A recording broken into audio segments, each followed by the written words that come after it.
Welcome to the D.H.E show. This is it. It's finally here. Episode 1 is now live. And in this show, we are going to walk through all 3 topics because it's an intro show. Why not? So if you are here to learn about being a better dad, a better husband, and a better entrepreneur, this is the show for you. In today's episode, Matt and Oli are going to take you through the journey of Switchback Foods. Why did we start this thing? What is our mission? Why do we exist? And we'll quickly pivot into dad topics and husband topics on how to get your kids to eat better, mindset, how to pay it forward, helping others, just things that we think are really important in today's life that we wanted to get out in our intro episode. So without further ado, sit back, enjoy the show, and hear Matt and Oli. Take it away. Dude, let's talk a little bit about Switchback. And hell yeah. I think let's talk about features and benefits a little bit today. What the product is good at, what's it for, why, like, if I'm an average person, I'm a little bit on the fence. Let's try to get them over the fence on why they should give it a shot. Yeah, I mean, I get so stoked talking about this. First of all, 9 out of 10 Americans don't get the recommended number of fruits and vegetables. And that's all that's in this thing is fruits and veggies. You got 4.5 cups of veggies and fruit, 2 of them, 3.7 in the other one, and they taste good. So why would someone pick it up? You're going to pick it up because you know that fruits and vegetables are good for you, and the taste is clearly there. I think that's one thing that we try and convey with all of our discussions. And from the moment I met you, it was how do we convey taste? I mean, if kids are drinking these, young kids are drinking these, clearly as an adult, unless you're totally wildly messed up, you're probably going to find one of the 3 flavors that you really enjoy and can drink on a repeated basis. What on the flavor piece? Well, hold on. Let's take a step back and unpack it just a little bit more.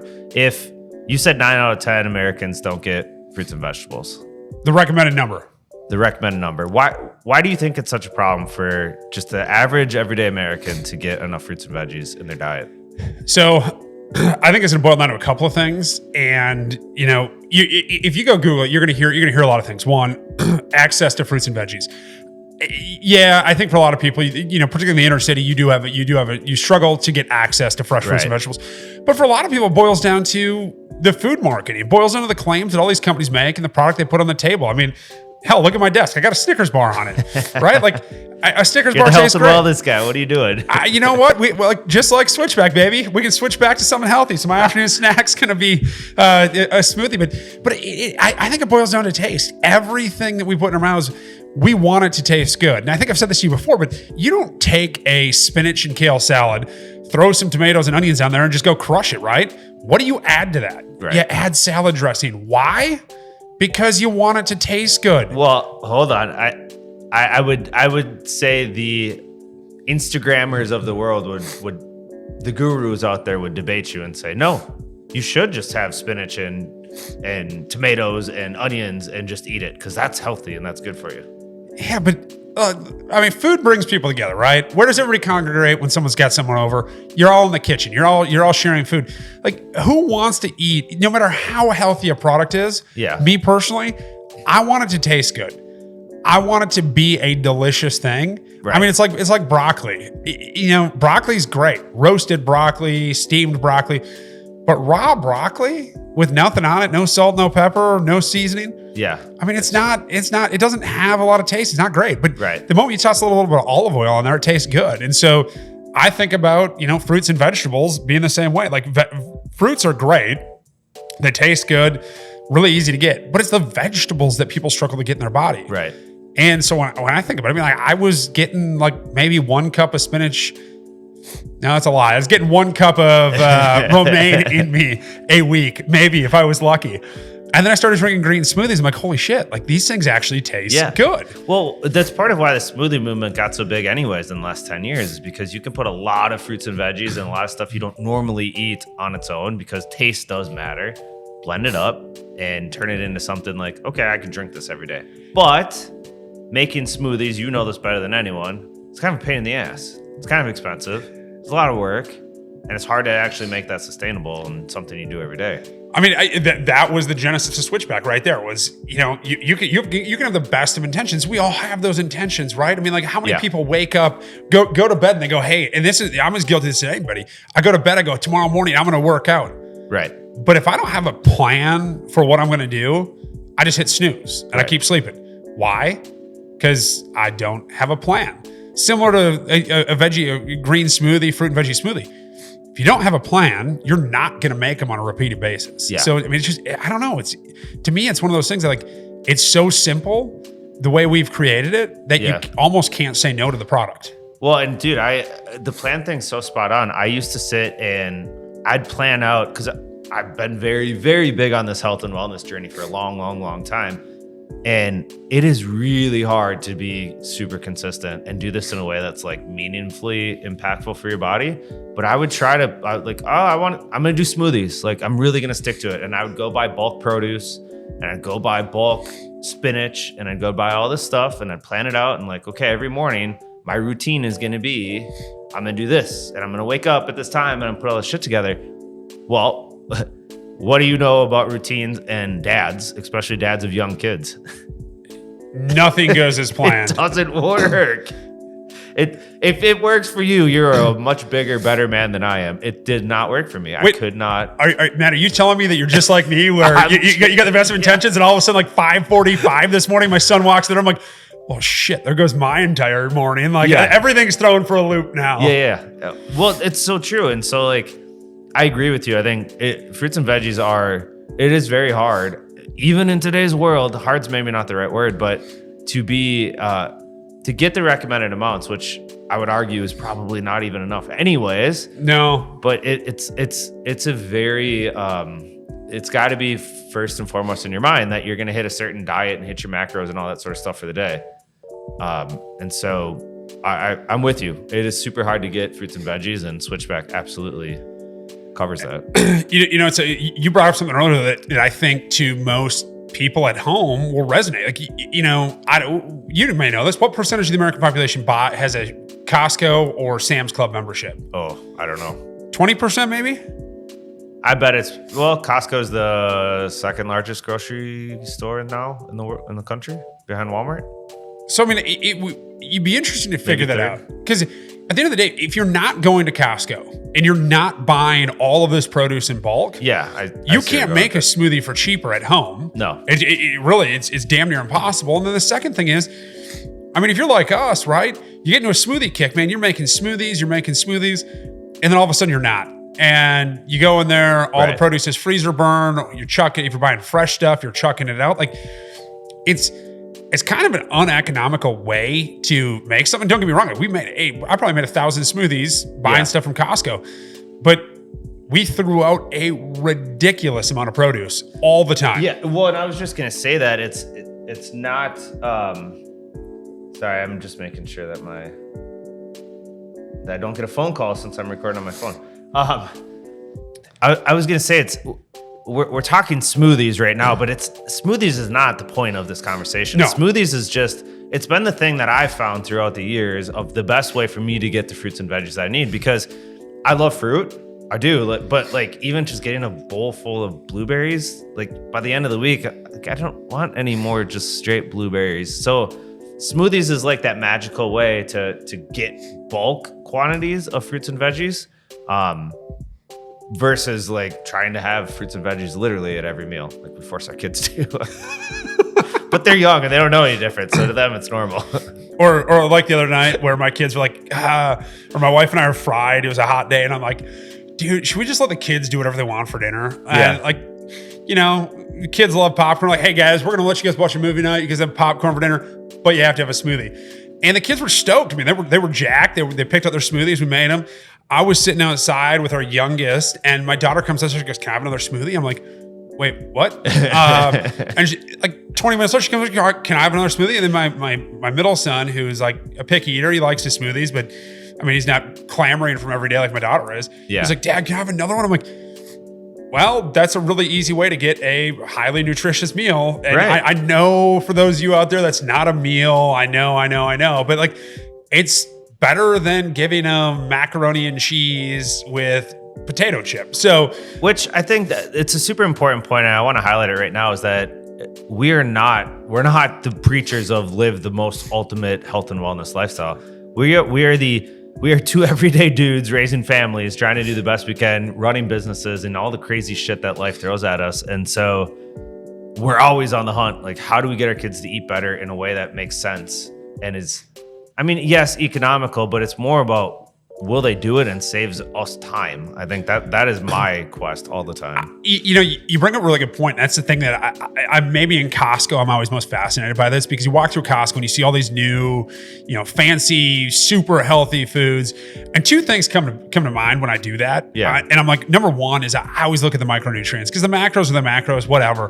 But I look at micronutrients, and most of these like ultra healthy foods have no micronutrients. So I'm like, okay, so like it's just Well, they do, but it's a proprietary blend. You don't know what the hell's in it. Yeah, correct. So, but even then they would call out the micronutrients, right? Like they would call it, because it's like an advertisement. But the next piece that comes to mind is like, I mean, how many products have you bought from Costco? Because you're like, man, these things are going to kick ass. My kids are going to love these. These things are ultra healthy. You get them home, you try them, your kids try them, and you're like, this tastes like shit. Yeah.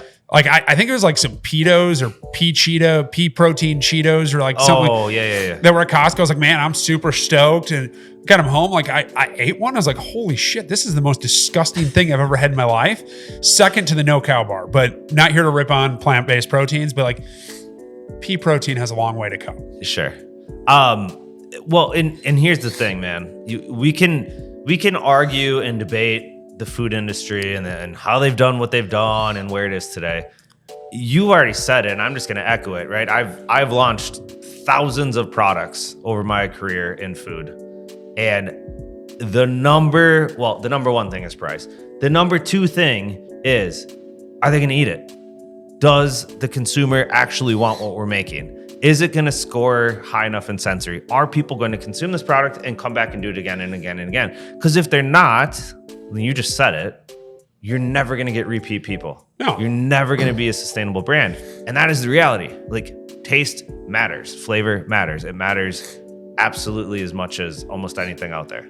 And anything you put on a plate has to taste good for somebody. I mean, don't get me wrong. We all know the people that are going to go eat raw asparagus and like some weird stuff. But yes, you have more brain power and willpower than I do. Kudos. 100%. But like, we're hardwired to do that. Like, I mean, I always say, like, why does Snickers, why are they so popular? Why is Coca-Cola so popular?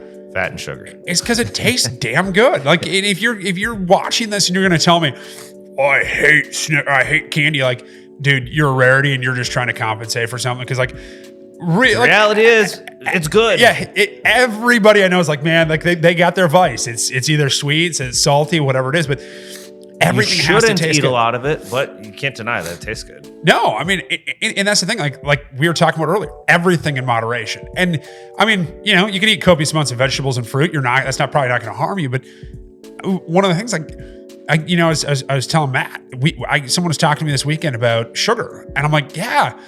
And the guy was telling me, like, nobody should eat refined sugar. I'm like, I don't know. Like, in my mind, you can eat anything you want, just eat it in a quantity where, you're not over consuming and you are not, having copious amounts of it. Right. You're gonna be fine. I mean, I personally think, like, I'd rather have a cookie than eat 27 keto cookies, because nothing satiated me. I told you I've been this health and wellness guy for a long, long time. And I went through a phase when my son was probably about 7, where I really tried to get stuff for him that was healthy, whatever. So we're at Rush Creek for golf lessons, and it's the middle of the afternoon, and he's just absolutely starving, right? And he's pissed off because I didn't bring a snack, and we're whatever. So I stop at the Hy-Vee gas station over there, and we run in, and gas stations, you can't find,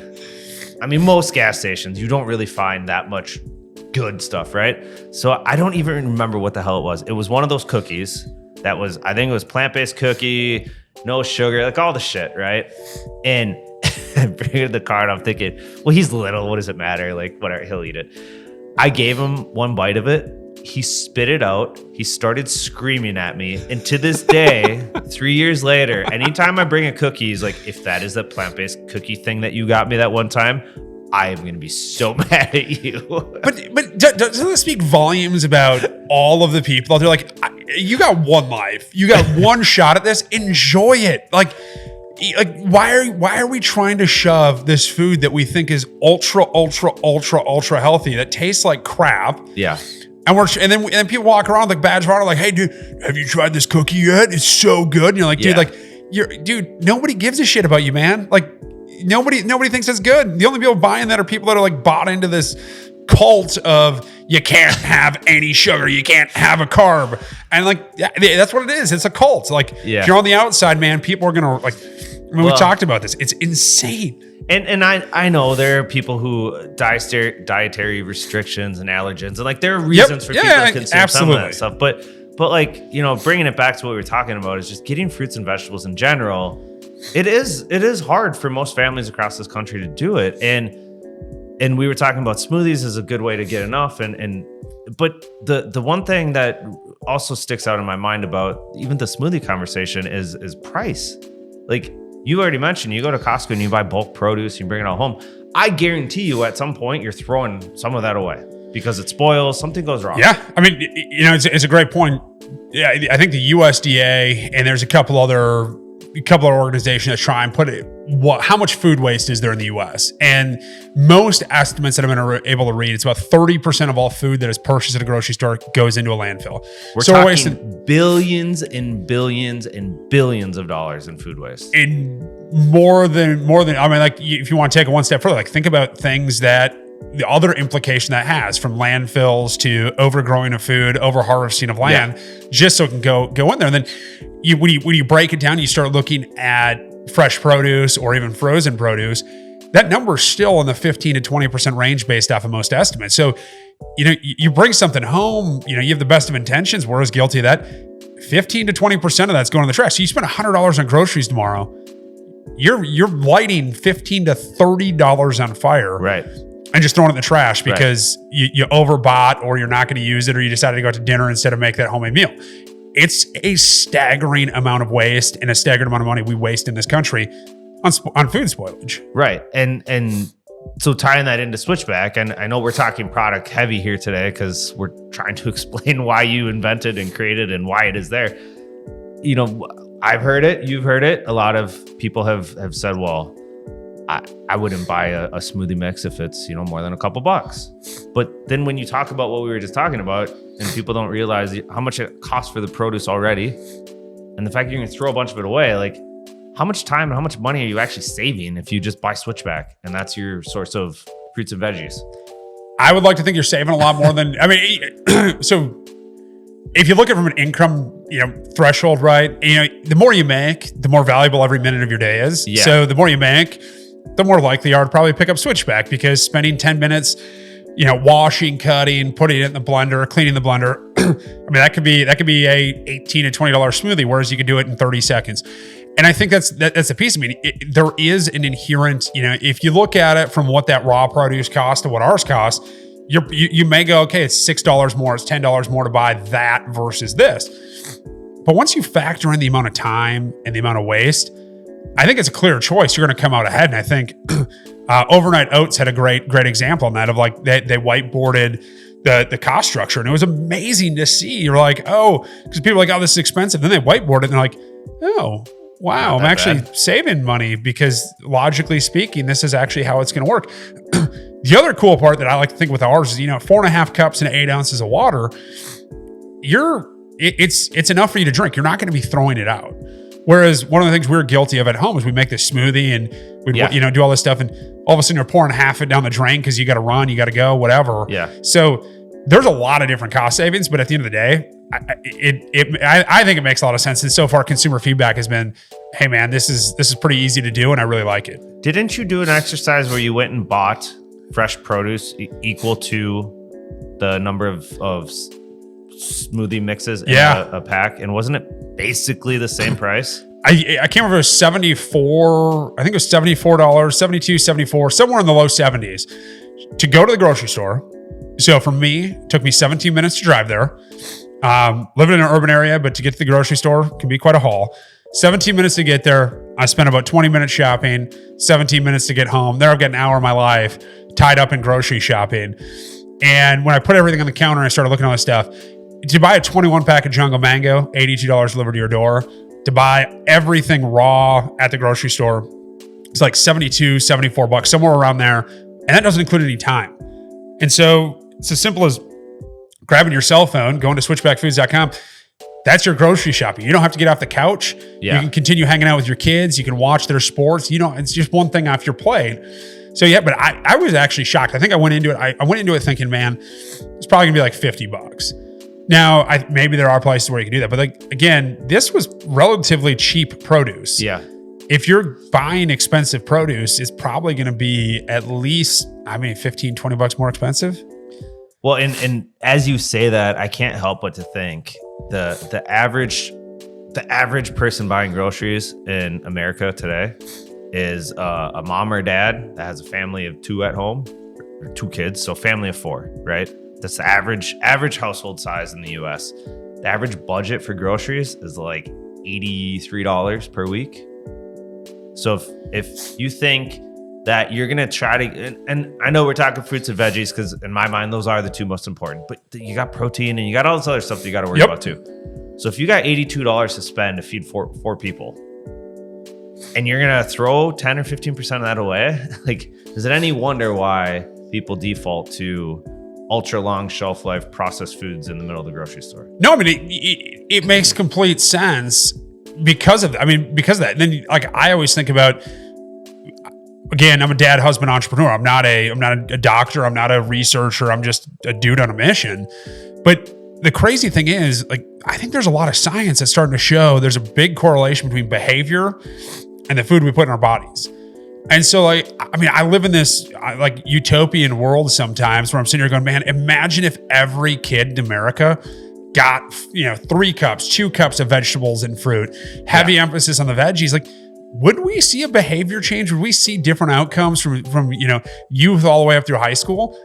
I like to think we would, and I think maybe someday we can see a study on that. But that's the other aspect of it, is like fruits and vegetables have to be somewhat attainable. And we were talking again. We said this many times. We talked about it earlier. Imagine if daycares could put this in their daycare. I know. And you could split, take a 4-ounce cup, a 4-ounce cup to each kid. They're getting 2 1/4 cups of vegetables and fruit. Yeah. And most kids are probably going to drink one. They're probably going to find one they like. Imagine what the outcomes would be in the long run. Because I look back to my child, my parents were awesome. But dude, I thought you were going to say awful. No.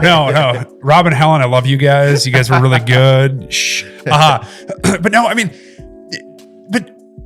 shit, I didn't eat vegetables as a kid. If I did, it was sweet corn, right? Dude, I ate corn and potatoes and green beans out of the can. Is a potato really a vegetable? It was sold to me as a vegetable. Yeah, I ate a lot of French fries. So, yeah. I picked everything green off the burger. I never touched anything. Yeah. And imagine what can be done if something tastes good and these kids drink it. It gets me excited. It gets me passionate because I see it in my own kids. For sure, man. And kids, they're just calorie burning machines. Most kids, right? Like, you feed them anything and they can perform and do whatever. But the thing is, like, honestly, I'm 40 and I think I'm still trying to break out of the shitty food habits that I had when I was 8 to 15 years old, right? Like that. Honestly, like, there's a lot of bad stuff I ate over the years, and like hamburger helper. Dude, did you crush hamburger helper as a kid? I don't know. It's one thing I don't know if we had very often, but if we did, I probably crushed it like a champ. You put some of these super salty MSG, just calorie laden things in front of me today, even as 40-year-old who's been on this journey for a long time to not eat like that, I'm going to crush it. Well, dude, we got to have you guys over because my wife makes homemade hamburger helper. It's one of my daughter's favorite meals. Dude, it's like the greatest dish I've ever had. Like, when my daughter's like, we have a hamburger helper, I'm like secretly going, fuck yeah, let's go. Dude, I'm in. So I'll look for that invite. But where I'm going with it is, benefits are not, like, there are benefits to eating healthy. I'm sure there are. We know that. It's not even a debatable thing.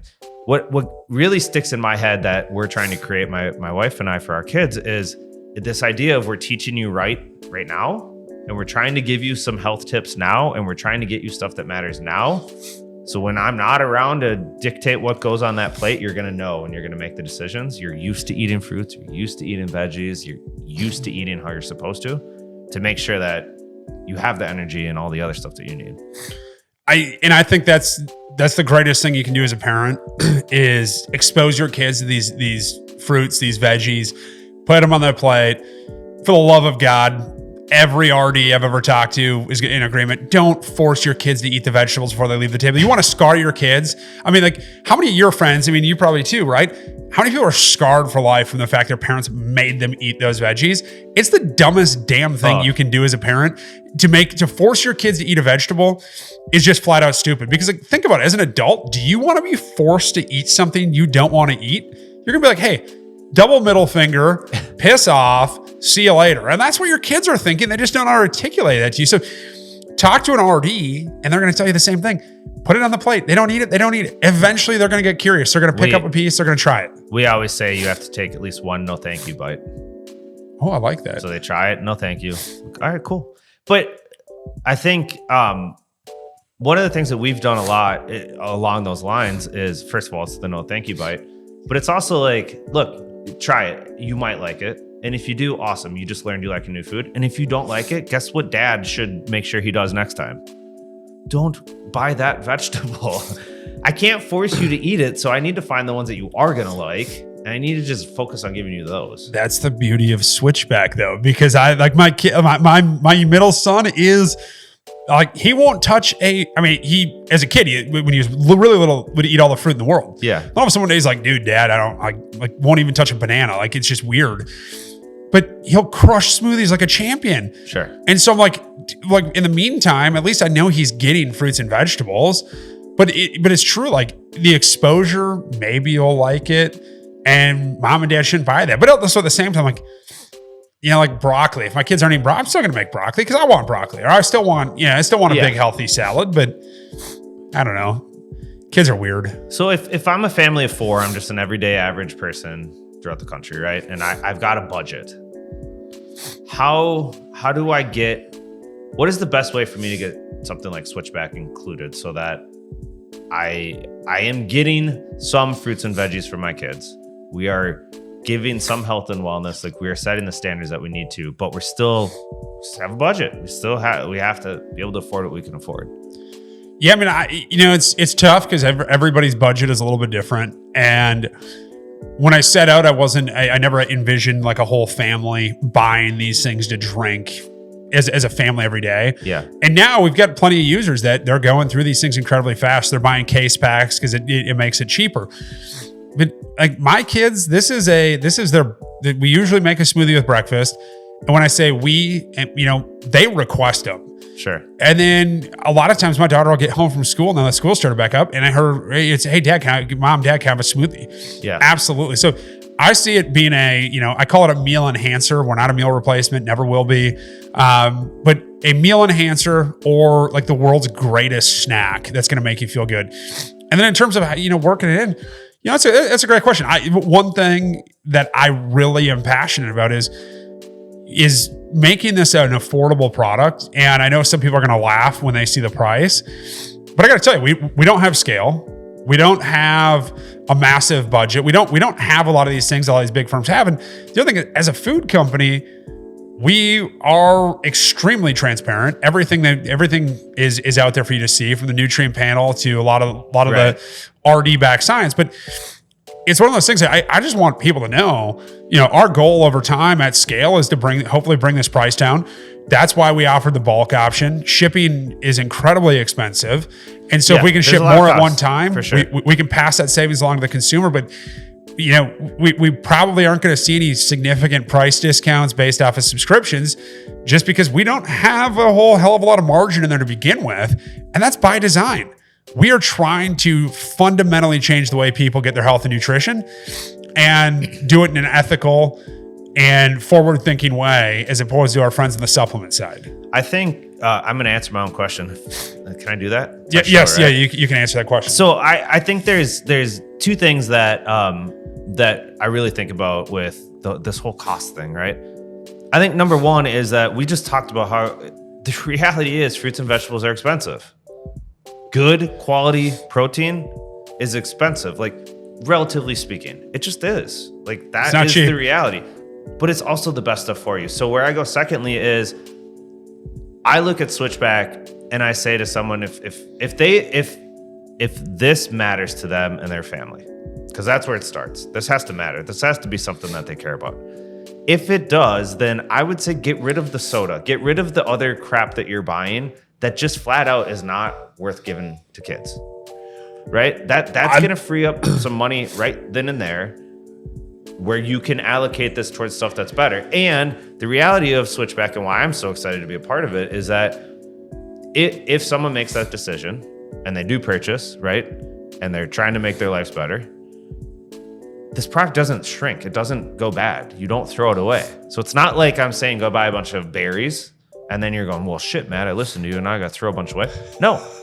Go buy what you can buy. Buy a 21 pack. Have it on the shelf. And maybe it's once or twice a week you give it to the kids. But it never goes, it does go bad eventually someday. But so you brought up something interesting there. Get rid of something in your life. And like one of the things I hated when I was in the insurance industry was, particularly like if we're talking about 401ks and stuff, is, people go, hey, how much you spend a day on coffee? You spend $5 a day. I'll just put that in your 401k. Like, that's just flat out dumb logic right there, because like coffee brings me joy and it makes me feel good, but putting $5 a day into a 401k, like I'm not going to see that for 30 years. Like you're delaying happiness. Right.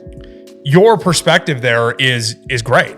It's all about making sure you can exchange something in your monthly budget for something like this. Right. It makes a lot of sense, and I like it because you switch out a 12 pack of soda is like $8. I mean, that's, what? Is that how much it is nowadays? $1.25 a can. Is it? It's $8 for a 12 pack? Yeah. I mean, it might even be more expensive for some of them. Jesus. Because my little, which we don't buy anymore because I can't justify the price, but I love me some Diet A&W soda, A&W root beer. But like it's like $7.49, $8 for a 12 pack, and I'm like, dude, that is stupidity. Yeah, and I'm not going to pay it. Well, and I'm not here to knock anybody on whatever it is that you decide to do, but what about cigarettes? What about alcohol? What about all of these other things that it is a choice, right? I don't want to be preachy, but it is a choice if you want to consume those things or not. It is a choice if you want to buy. It's a choice on if health and wellness matters, I guess, is ultimately what it is. And if it matters to you and if it matters to your family and you want to live, the best you can and feel good, then you need to prioritize it.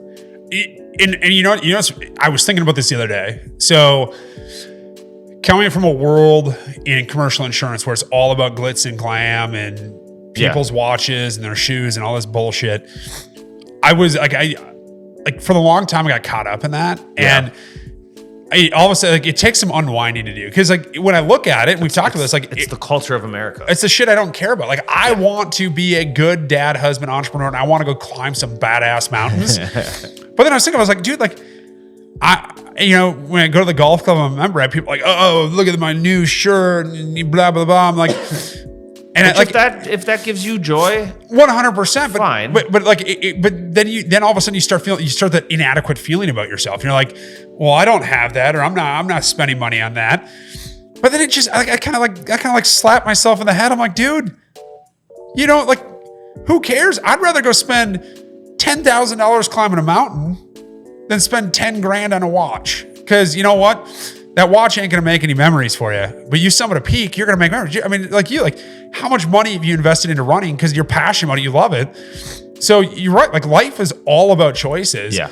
And it's a lot of times it boils down like, what do you want? If you don't care about your health, if you want to defer payments until you're in your 70s and you can't do anything, dude, go for it. That's your choice. That's the beauty of this. You're going to make your choice. But if you want to take the health seriously, if you want to step into this, you got to make some choice. You got to give some things up. You got to change the lifestyle. You know what? I think the hardest thing for people in this discussion, and you just said it, is what do you want? Because at least for me, from my personal perspective and the journey I've been on, I didn't know what the hell I wanted for a long time. It's tough. I didn't know. Like, I didn't know. And I based what I wanted based on what I saw on TV or what I saw online or whatever. Other people that I was comparing to, like, I didn't know what I wanted for me to be able to even have these discussions and have these thoughts. And, like, I totally get if people are in that same boat because it's real. But the thing that I've realized is, like, it doesn't really matter. Like, what you want is what you want. You define it. You figure it out. And it can be whatever the hell makes you happy. And Matt, right there, like hearing you say that gives me chills because I think there's a big, there's a big conversation we had without all the big multi-billion-dollar gurus that are out there selling you their self-help books. But like, it really is like, what do you want? Because we've been told our entire lives that we've been told our entire lives what we want by someone else, what's important. And so we talk about it. So the word I was looking for earlier this morning was domestication, the domestication of our children. I guess that word. And so like, you think about it, right?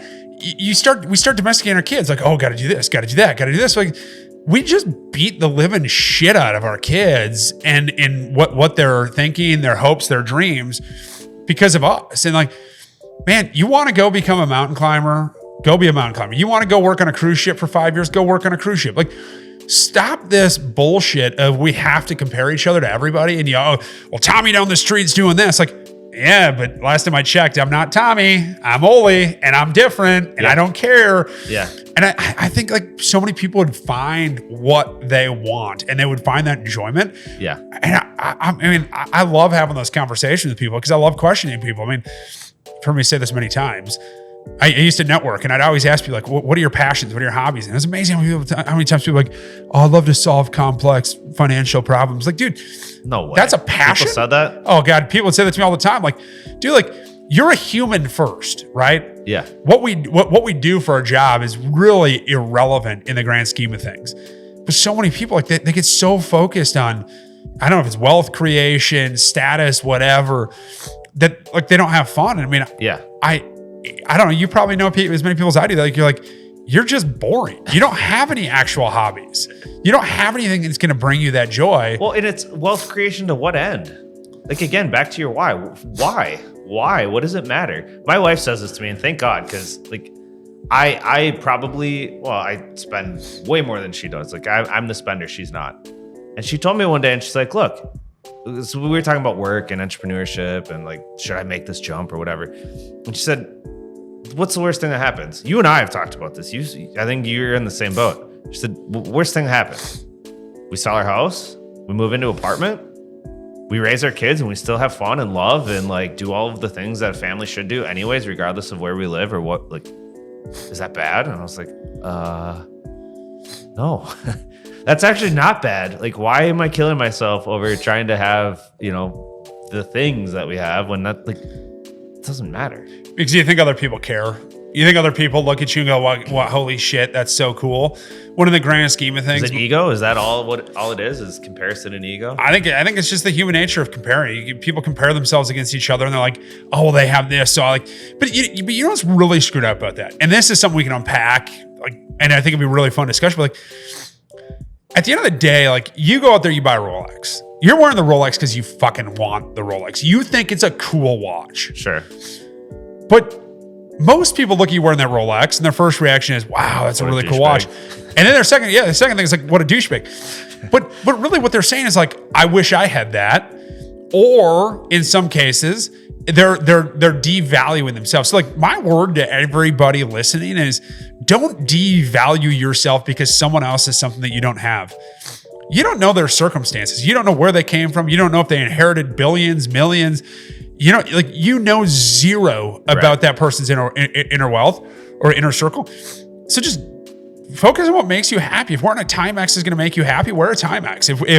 If living in an apartment's going to make you happy, dude, go live in an apartment. Like, just focus on your happiness, not the external happiness. Yes. And the external stimulators that we have. Which is, I understand you're listening around going, well, way easier said than done, Oli. Yeah, it is. It's way easier to talk about this stuff than to do it. But like, I don't know. The older I get and the older the kids get and the more I move along this journey, the more I realize that how important that is. It's find your why, find what actually matters to you, and then be happy. Like, figure it out. But I don't know if it is so tough. When you sit down and you actually think about it, and if you're actually honest with yourself about what brings you happiness, I think you'd be shocked.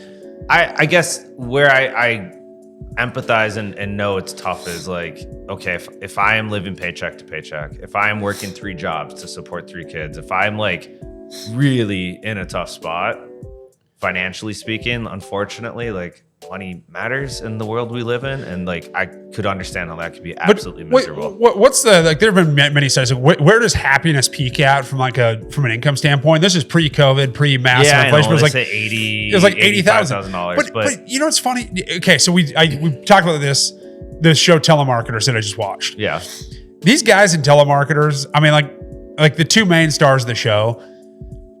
Like, one of the guys, you know, by our standards, yeah, he's like a train wreck, right? You know, he's on drugs for most of his life. But watching that show, I'm so drawn into him because that dude doesn't care how expensive of shit he's wearing. He's found happiness. He knows that he's not going to be worth millions or billions or whatever. And like, so what is it? Why are people typically in that middle to lower income seem so much happier than anybody that's making six figures or more? Because I mean, we both live in the west side of the Twin Cities. I mean, every other house is an angry, wretched person that's just pissed off at the world because their neighbor just bought a new boat and they can't get a new boat. Like, you know what I mean? Like, I'm kind of joking, but I'm also kind of not joking. Like, people are angry out in the suburbs when they should just be thankful and happy. I know. Dude, I know. And by the way, I think there were 6 boats bought in my neighborhood in COVID. It was all like one-upping each other. But I mean, I don't know. I wish I understood that better. And I'm really trying to just let all that shit go and like not care about it as much. And we're supposed to be talking about smoothies, and I love how we just evolved into like the stuff that we typically talk about anyways. Life. Like, that's the thing. Like, that's the whole point of us doing the show and talking about this stuff. Like, we're dads, we're husbands. We're not dads and husbands of each other. We're dads of our own separate kids. We are husbands of our wives, and we're entrepreneurs. Like, it's not an easy road, but it's a fun, exciting road, and there's so much to tackle and figure out how to make it happen. And I think there's a lot of people that, like, I personally don't resonate with a bunch of the multi-million, billion-dollar podcast guys out there, because they're talking from like they're 1 in a million, 1 in a billion, and you can't really replicate what they did, not at least not as easily as they make it sound. And so we're just here to be real and say it to you how we see it, and maybe you agree with us, maybe you don't. That's the beautiful thing about this country, is like, you can say, hey guys, you're complete fucking idiots. And I'm cool with that. Like, I've been called an idiot a lot in my life. But also, like, we're here to talk about the journey as well. The journey of entrepreneurship.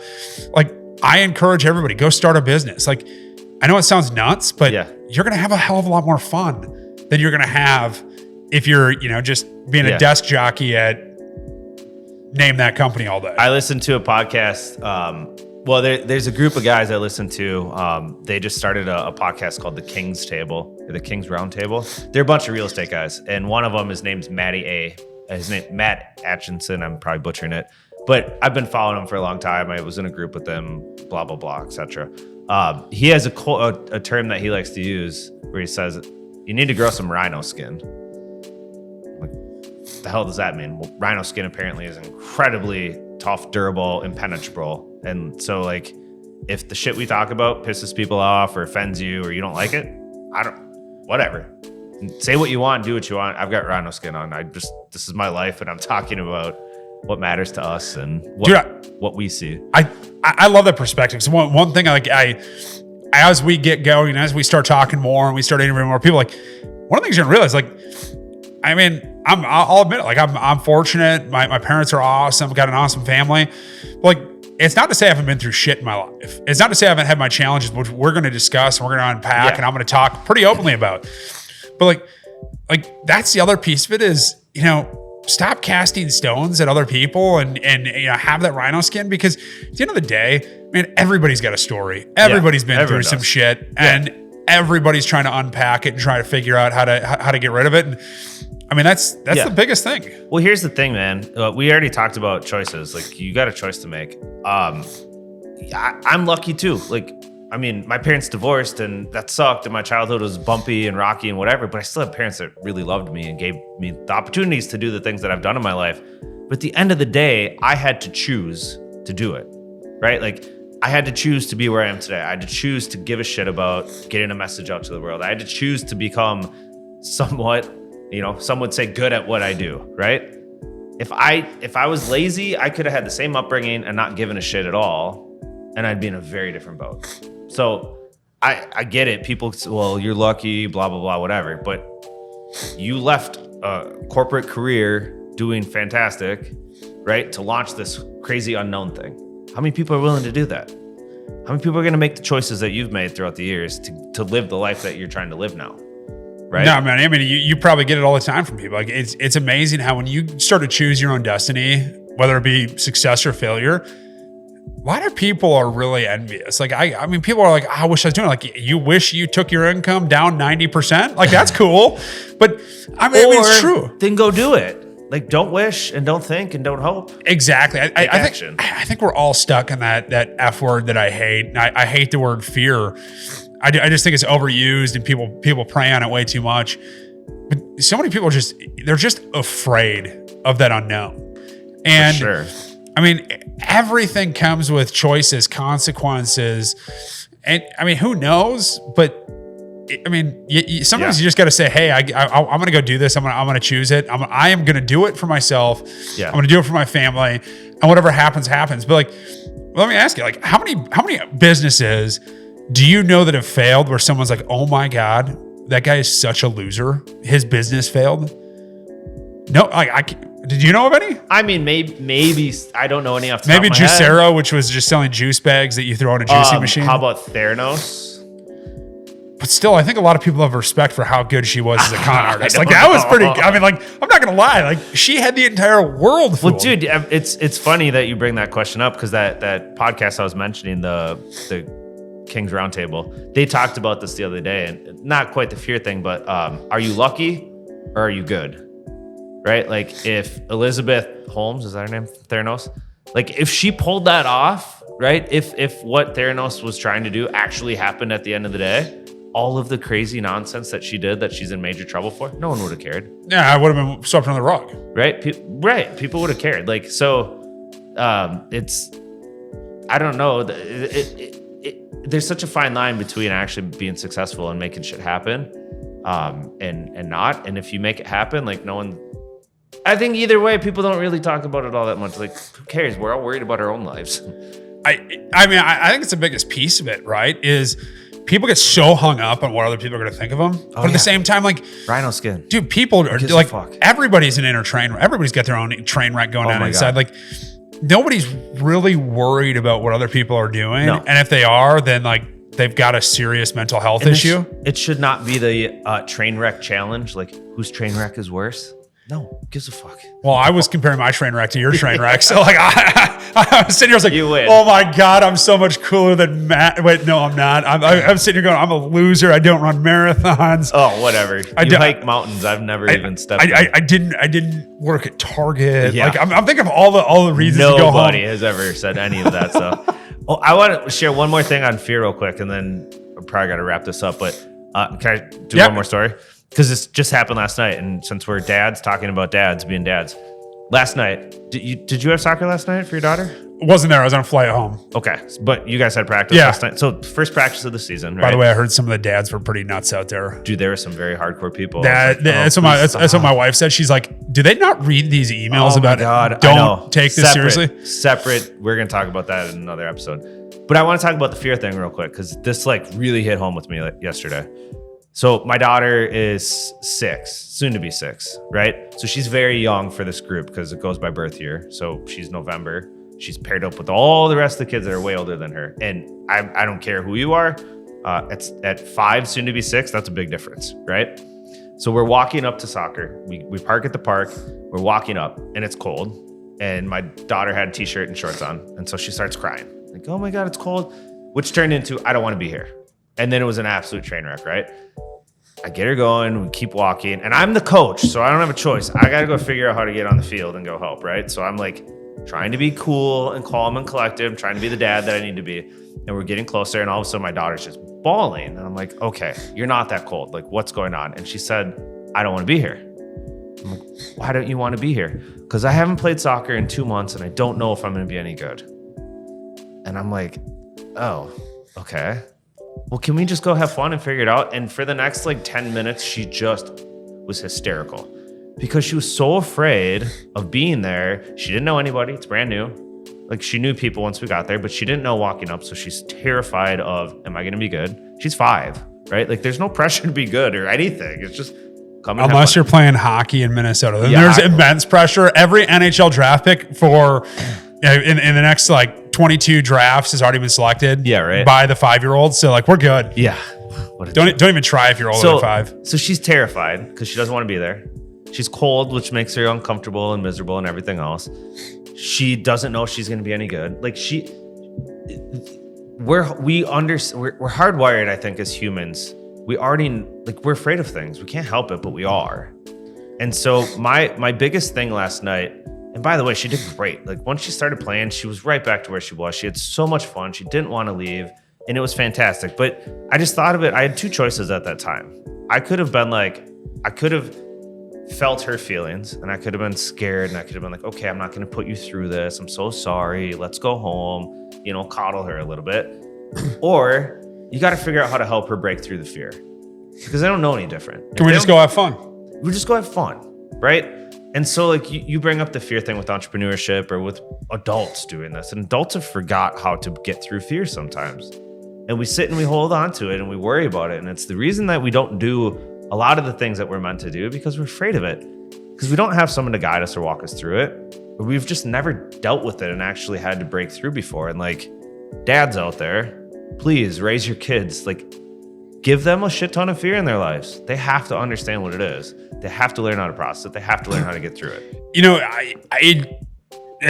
That's an amazing story. And it's so good about the fear. And I oftentimes think like, my daughter's 6.5, and she will pick up any animal, any creature, anything. Yeah. Because when she was really little, I told my wife, like, I know you are terrified of spiders, but you can't show that around her daughter. Yes. Because then she's going to be afraid. Like every fear is a learned fear that we learn from someone, right? Or like something happens.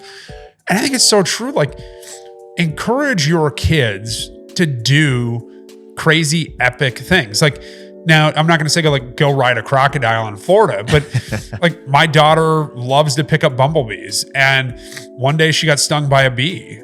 And same thing. She's like, I am never picking up a bee again. I hate bees. And I was like, honey, but that's not the right method. Like, got to remember, the bee stung you because you're probably trying to overwork the bee and got scared.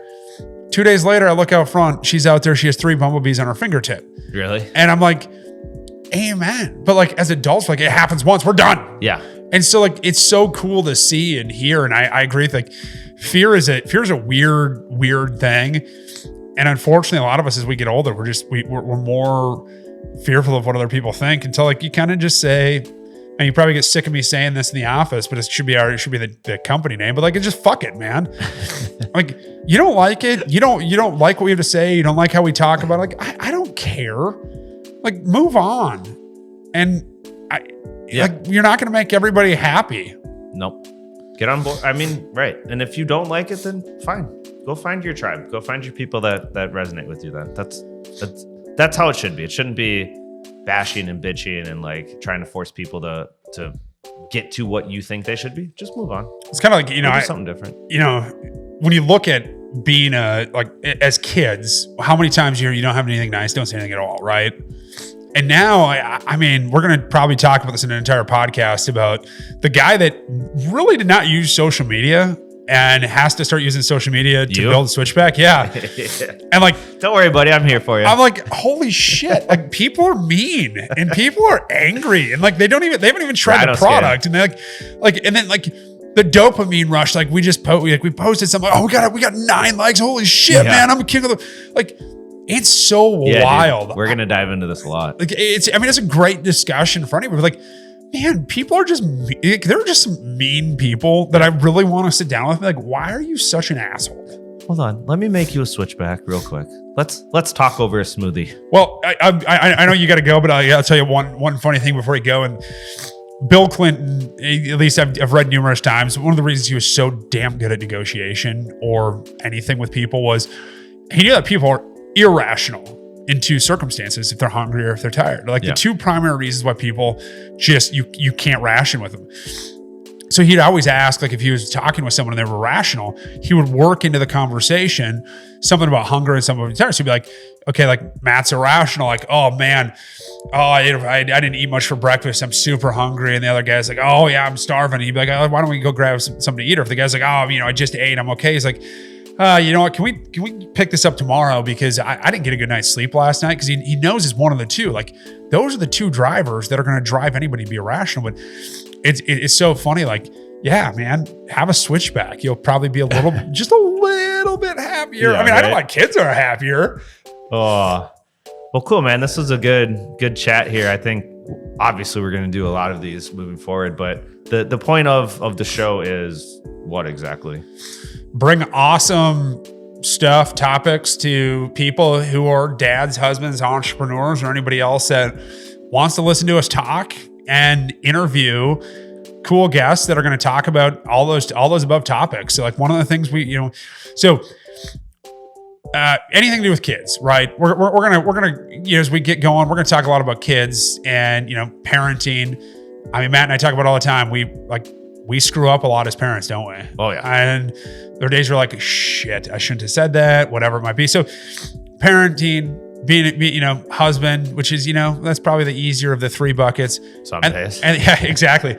Not when you piss off your wife because you book a flight to Salt Lake City 2 days before and miss your daughter's first day of school for the second year in a row. Oh. Just kidding. My wife's totally happy with me. And then the third bucket is entrepreneurship. So when you look at the Switchback journey, I'm trying to document all of it, and I've learned a lot. And I am really sick of all the idiots on Instagram posting like, go buy 12,000 units of this and sell it on Amazon. You can make $10,000 a month. Like that bullshit, man.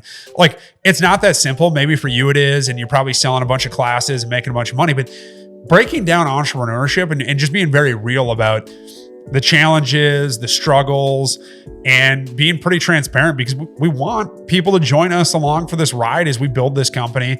And we want to get to know our followers, our listeners too. I mean, if you have suggestions or things you want to hear about, we're all about it. And the other thing is you might get the occasional podcast of Matt and I just ranting about something that is really stupid. We'll try to keep it real. But even if we do, I guarantee it's going to be relevant to dads, to husbands, to entrepreneurs. Like that is our commitment to anyone that's following us along and listening to the show. It's for that community, because that's who we are. And the lens that we bring, I am not an expert in anything really. Like I'm not. So you're going to get feedback from me, how I think and how I do. But I mean, it's what has worked or not worked for me. Take what you will out of it. Like that's kind of the approach. I will say, so where can people connect with us, find us, follow us?